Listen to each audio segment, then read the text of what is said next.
Okay, so I'm gonna turn the show barge a little bit. All right. Do you like tacos?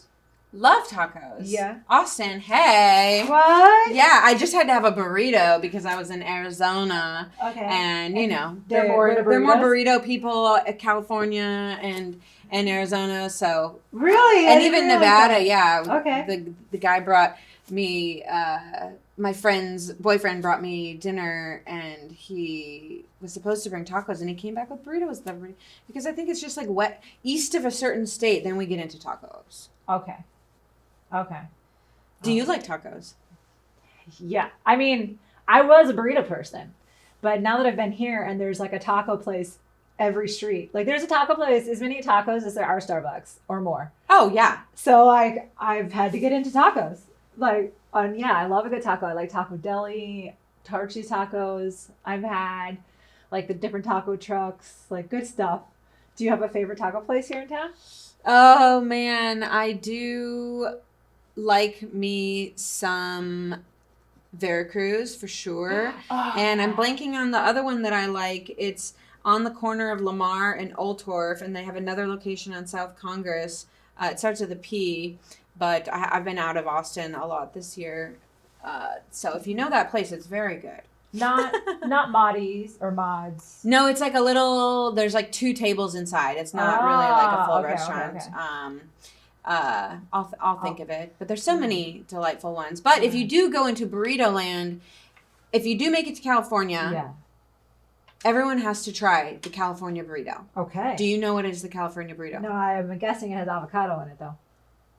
It can. Okay. But the most important ingredient in a California burrito is French fries. Ooh, what? It's a carne asada burrito with French fries inside the burrito, and it's just as amazing as you would think it would be. Wow. I feel like we should come up with some Texas tacos and make them have fries in them, because everything's better with potatoes in it. There would have to be a Texas taco has to have like barbecue, like Stubbs barbecue sauce or something. But yeah, a Texas taco, I'm sure there are. I just don't know what they are. I went down to San Antonio and I got to go to like the neighborhood where Tex-Mex was developed, like the flavors of Tex-Mex was developed. Ooh. And that's some good tacos down there. Like enchiladas and tacos and stuff. Yeah. The real Tex-Mex. The real Tex-Mex. Whatever that is. Whatever that is. Yeah. Wow. Okay. We're over halfway. Cool. It's all black. You're such a spitfire that I have to like make sure that I slow down so I can catch everything. It's a lot. It's a lot. I like it. I mean that as a good thing, not as a bad thing. Spitfire can mean multiple things. I mean, yes. Yeah. Well, my dog, she's pretty chill. Yeah. But she's, I do remember from 101 Dalmatians. Yeah. And they have that scene where all the people are walking down the street with their dogs and they look so similar. Yes. I love this phenomena because I think it's like largely true, actually, and I think it's also true with couples, like anyone that you spend a lot of time with, whether it's your dog or your partner, I think you end up just sort of meshing to a degree. Sure. But I really love being on the lookout for dogs who look like their owners and vice versa, and just noticing how a lot of times the energy of the dogs pick up on the owner's energy and vice versa, and how they often have the same energetic qualities. But yeah, Pajamas and I are kind of... How did Pajamas get their name? Similar. Well, first, of course, I wanted to give the scary pit bull, quote unquote, a whimsical name just to disarm people. Sure. And also, I had been going to shelters all over Austin looking for a dog, and I came across a dog that was all white. It was a white pit bull with blue eyes, and it was so beautiful and sweet. And this dog was blind. Okay. And the dog's name was Pajama Sam. And I really, really liked this dog, Pajama Sam. It was a great dog. But I was like, I don't know if I'm really prepared to take on a blind dog. And I just, for some reason, this doesn't feel like my dog. So I left Pajama Sam behind that day. I did not adopt Pajama Sam. And a few weeks later, I came across my dog, who I knew instantly was my dog. And I decided to name her Pajamas, sort of inspired by Pajama Sam. But I don't know if you've ever heard of the Dodo, but it's an online content creation. They make all those cute videos with dogs and cats and birds and babies and things. Well, a couple years ago, I came across a video done by the Dodo of that Pajama Sam. No. Yeah. And it was the whole premise of this cute little heartwarming video was about how Pajama Sam got adopted into this family with this little 2-year-old girl, and they had this instant unbreakable bond, and that they were just inseparable, this dog and this child, and they grew up together because at this point now, the family had Pajama Sam for like 6 or 8 years, and it was this whole heartwarming story. And I was like, it wasn't my dog. Pajama Sam was not meant to be mine. And what a happy ending that this blind dog got adopted into this family with this little girl, that they were like soulmates. Yeah. Aw, I love that. I love the Dodo. That's great. When you know, you just know. I feel that way about places I've lived. Like walking in the first time, you're like, oh, this is it. You know? A house or a city? Are you saying both?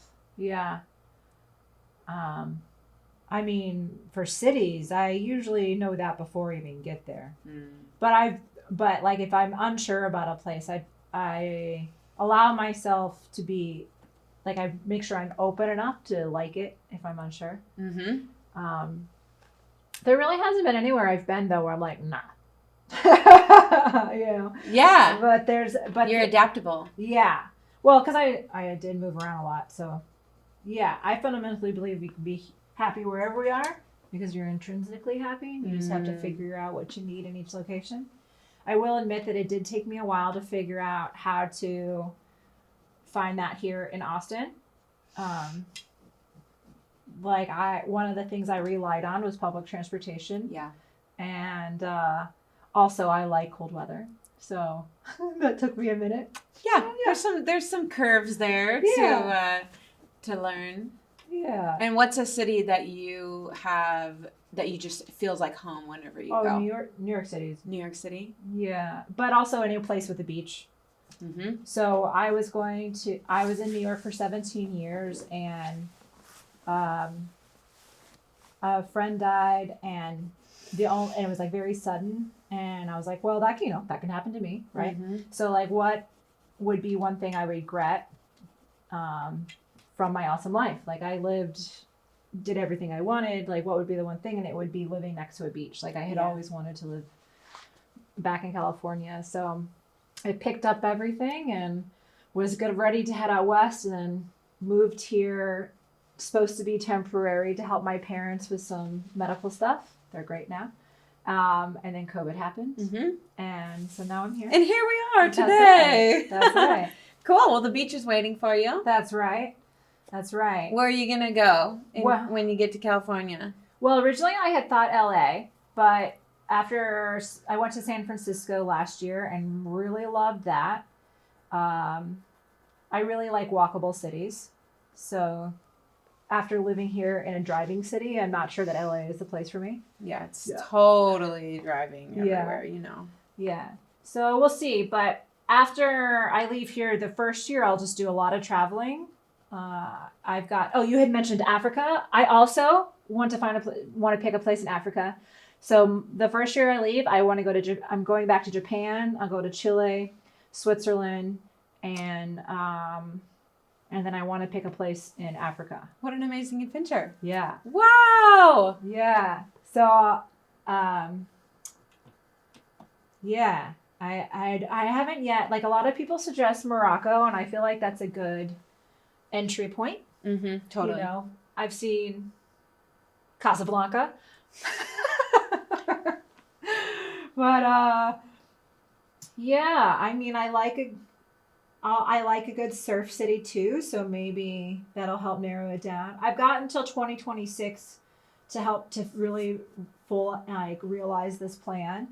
So, one thing. And so you're going to visit these cities, or like spend several months in each place? I'm thinking at least a month in each place. Like I've had a week in Tokyo, so I want to spend like at least a month, maybe 6 weeks in Japan and like see more of the country. They have a beach there that is snow, sand, ocean. Yeah. I gotta say.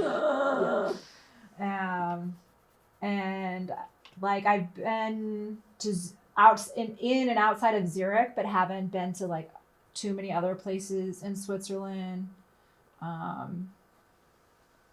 Yeah, so like a little bit of everything. Mm-hmm. Chile, like I want to see that whole coast, so that might take longer than a month. Yeah, but yeah, because the show will be on the road, and I'll just be filming stuff, right? And it's going to be beautiful. That's right.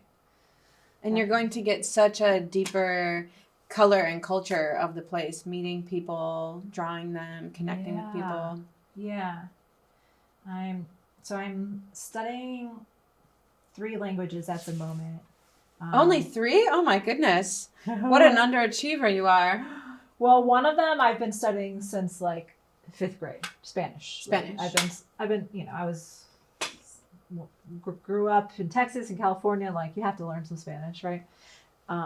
I feel like it's disrespectful not to. Totally. So Spanish, and I still just practice that. And I've been a tourist in Spanish-speaking countries, so I feel like I can be a tourist. You can do it. I can do that. And then so Japanese, that's a doozy, but it's all right. I'm working on it. And then Italian, because I'm half Italian, half German, and then also they speak Italian in Switzerland. Oh yeah. Mm-hmm. Yeah. So like get it all in there and see how that goes. And then after I like rock those languages, eventually I also want to learn Korean. Because I think Seoul will also be on my list of places to go. Well, but now we're talking years ahead. Oh, good. Like make the list. Yeah. Have things to look forward to. Oh yeah.